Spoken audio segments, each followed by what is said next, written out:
मारूफ तरीन शख्सियत नदीम तरीन साहब के भाई हमारे साथ मौजूद हैं। आप दानिश्वर भी हैं, बहुत सारे तालीमी काम आप संभल में करा चुके हैं, करा रहे हैं। गरीब हो, कोई फरियादी हो, किसी की कोई भी ज़रूरत हो, अगर वो तरीन साहब के दरबार में पहुंचता है तो उस दरबार से खाली नहीं जाता है। जितनी हो सकती है वो मदद करते हैं। और आज से नहीं, इनका ख़ानदान आज़ादी से पहले से भी नहीं, बल्कि औरंगज़ेब आलमगीर रहमतुल्लाह अलैह और अकबर बादशाह के ख़ानदान से भी इनका ताल्लुक़ उस तौर पे रहा है कि आज फ़तेहुल्लाह खां तरीन मरहूम रहमतुल्लाह अलैह का उर्स भी है।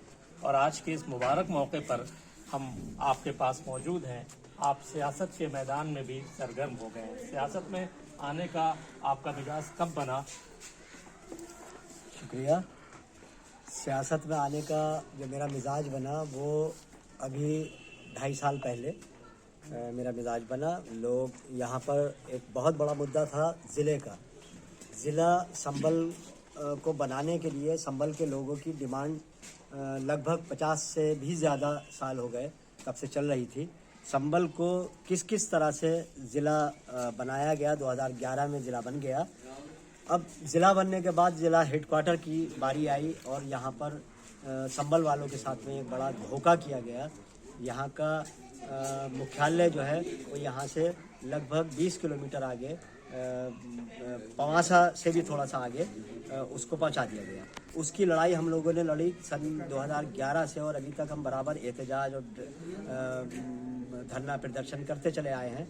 लेकिन उसके ऊपर कोई सुनवाई न होकर समाजवादी सरकार ने हमारे साथ में इतना बड़ा धोखा किया कि वो कहते रहे कि हम मुख्यालय संभल से 5 किलोमीटर दूर बना रहे हैं, और कहते कहते उन्होंने 5 साल का पीरियड जो है वो गुजार दिया और मुख्यालय हमारा 30 किलोमीटर दूर संभल से बहजोई से भी आगे पहुंचा दिया गया।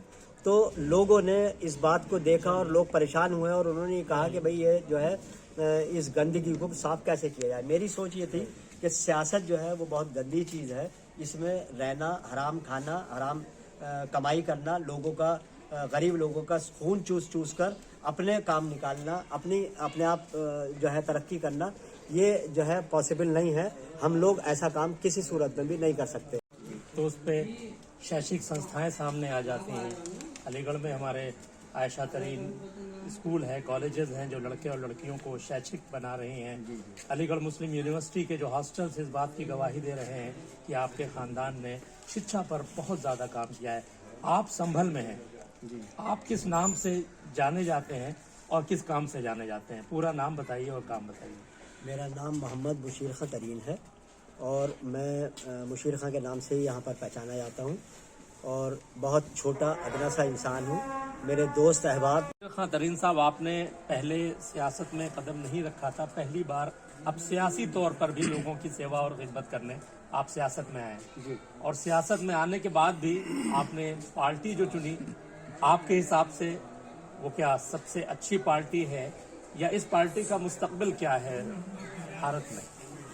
देखिए, आने वाले टाइम में इसी पार्टी का मुस्तकबिल है और मैं उम्मीद करता हूं कि बाकी की जो दूसरी पार्टियां हैं, जो छोटी छोटी पार्टियां हैं, ये ख़त्म हो जाएंगी। और 1-2 पार्टियां, मुझे अंदाज़ा यह है, और जो देश के बहुत दानिश्वर लोग हैं उन लोगों की भी सोच ये है कि जो उत्तर प्रदेश लेवल की पार्टियां, जो बहुत बड़ी पार्टियां कहलाई जाती थी, उनमें से शायद 1-2 पार्टियां इसी इलेक्शन में ख़त्म हो जाएंगी, क्योंकि उनका जो सोच है, उनकी सोच सही नहीं है।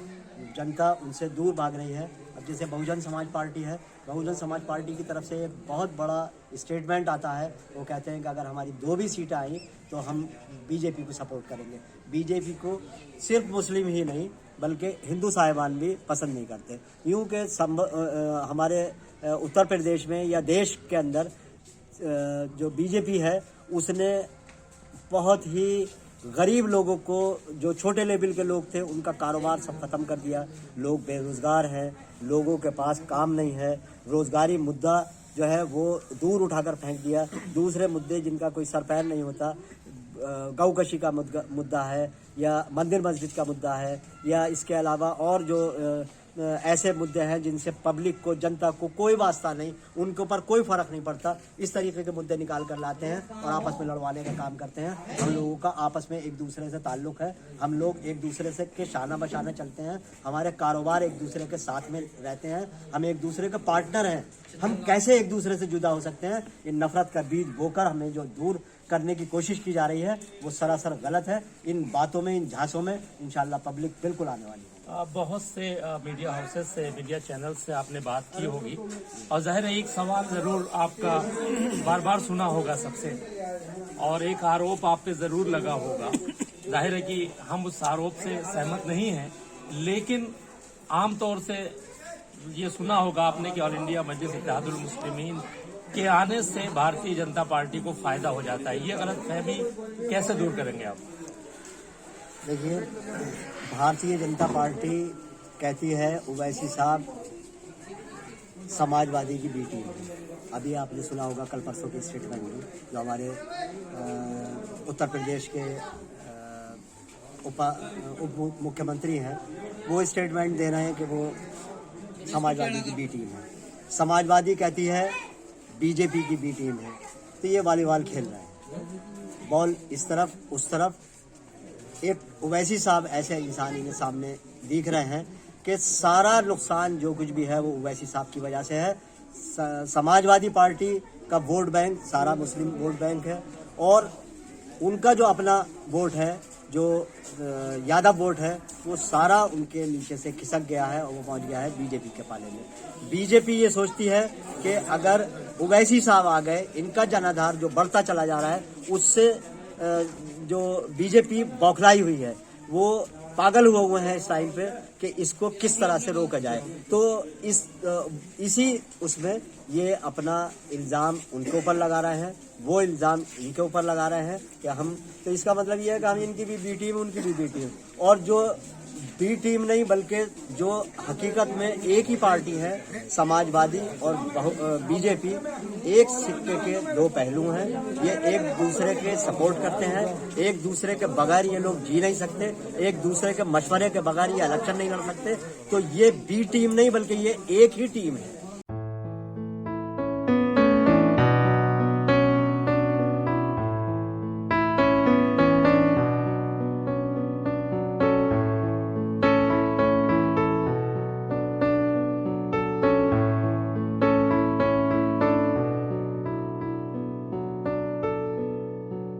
4 पार्टियां इलेक्शन लड़ रही हैं संभल में। आपका अहम मुकाबला किससे है और आप अपने आप को सबसे बेहतर कैसे पाते हैं? किन तरजीहात की बुनियाद पर, किन कामों पर, क्या प्राथमिकताएं हैं आपकी जिससे आपको लोग वोट दें? देखिए, सीधा सीधा कैलकुलेशन है। पिछली बार AIMIM के जो कैंडिडेट थे उन्होंने 61,000 वोट लिए, और जिन्होंने जीत हासिल की थी वो 79,000 वोट उनको मिलकर वो विजयी हुए थे। अब आप ये बताइए कि पिछली बार के इलेक्शन में और आज के इलेक्शन में जमीन आसमान का फर्क है या नहीं? ओवैसी साहब से लोग जुड़े हैं या नहीं?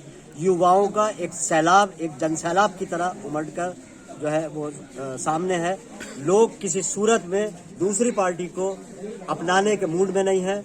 बहुत भारी तादाद में लोग पार्टी से जुड़ते चले आ रहे हैं। एक वो वोट था किसका? वो सारा समाजवादी के पास था। वो अल्लाह का शुक्र है, वो समाजवादी बहुजन से, हमारे पार्टी से, AIM से जुड़ गया। और इसके अलावा मैं सराय तरीन रहता हूँ, मेरा घर है सराय तरीन में। वो वोट मेरा कहाँ जाएगा? वो जाहिर सी बात है कि मुझे मिलेगा। वो सारा वोट पिछली बार समाजवादी को गया था। इसके अलावा गाँवों में जो उन्हें भारी तादाद में गांव के लोगों ने जिताकर भेजा था, जो भोले लोग थे जिन्हें मालूम नहीं था कि ये किस तरीके के इंसान हैं, और उन्हें डराया गया था बीजेपी से। वो डराव में आने के बाद उन्होंने सपोर्ट किया था। आज वहां पर गांवों में इनका सफाया हो चुका है। इंशाल्लाह मुझे उम्मीद है कि ये 25+ कर जाएं तो बहुत बड़ी बात है। तो देखा आपने कि ऑल इंडिया मजलिस इत्तेहादुल मुस्लिमीन के उम्मीदवार संभल से तरीन साहब ने जिस अंदाज में अपना दावा पेश किया है इस सीट से, और जाहिर सी बात है कि मगरबी उत्तर प्रदेश का एक बड़ा शहर है संभल, जहां मुसलमानों की अक्सरियत भी है और खास तौर से इस खानदान ने मरहूम फतेहुल्लाह तरीन साहब रहमतुल्लाह अलैह, जिनका अजूर्स है, इस खानदान ने हिंदू मुस्लिम एकता पे भी बहुत ज्यादा काम किया हो। क्या ईद हो, क्या दिवाली हो, क्या होली हो, सभी रंग में रंगे गए हैं यहाँ के हिंदू मुसलमान इस खानदान की एक छतरी के नीचे। तो ये AIM के लिए भी एक सुनहरा इलेक्शन कहा जाएगा कि संभल में एक ऐसे खानदान ने और एक ऐसे घराने ने इस पार्टी का दामन तब पकड़ा है, जिसकी वजह से उसके उम्मीदवार भी जीत रहे हैं और पार्टी भी मगरबी उत्तर प्रदेश में मजबूत हो रही है। आतिफुर रहमान के साथ मैं सैयद अतीक, शब टीवी के लिए संभल सराय तरीन।